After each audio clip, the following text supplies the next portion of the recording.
So we were where John and Pam are pregnant again. So Kathy sat up very straight. Instantly she understood that's the special baby. She blurted out, embarrassing herself. Then she whispered to her startled friend, "That's the special baby. I'm supposed to make a white blanket full." Following the service, Kathy caught me walking out the door and told me of her unusual experience in front of the yarn display.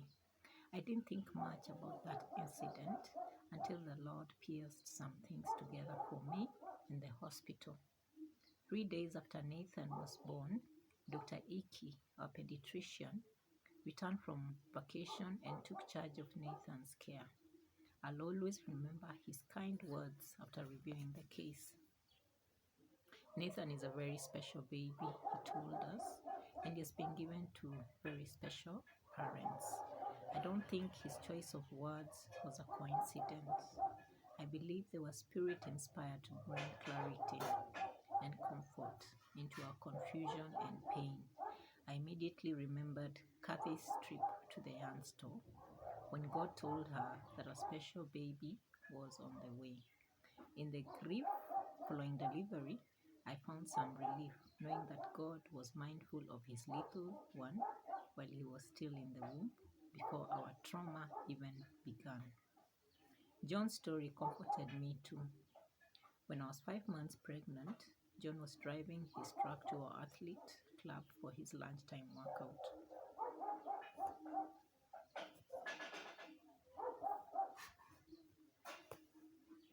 John loves to sing, and on this particular day, he was listening to a praise tape, singing along at the top of his lungs.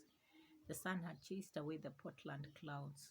John felt good. He looked forward to some healthy huff and puff and sweat. That's when it happened. In one world-stopping second, the vivid picture of a little boy with Down syndrome flashed across the screen of his mind. "Oh God," he breathed. Okay, not that. I couldn't handle that. And just that quickly, the reply came back. "You can handle anything I give you." John hid that encounter in his heart for the next 4 months, uncertain if it was God speaking or his own worst fears. But after Nathan was born, John knew it had been God who interrupted his worship in the truck that day. Today he believes God was trying to get his attention, to prepare him and give him confidence about what was to come.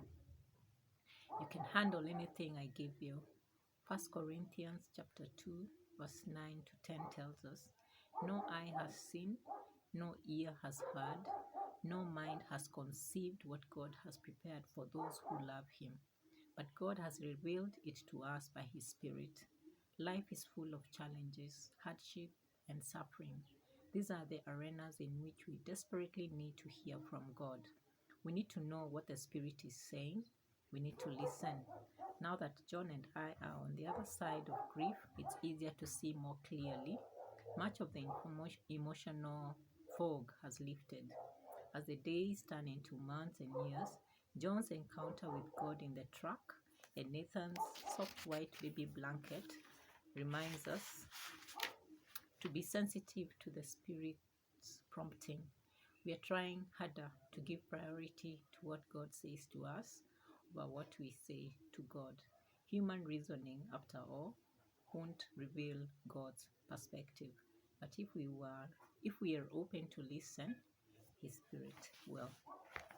That's a nice story, and I hope you will listen to it again, and in these times it will give you a prompting to understand that sometimes our reasoning won't reveal God's perspective, but if we are open to listen, his Spirit will. Bye for now.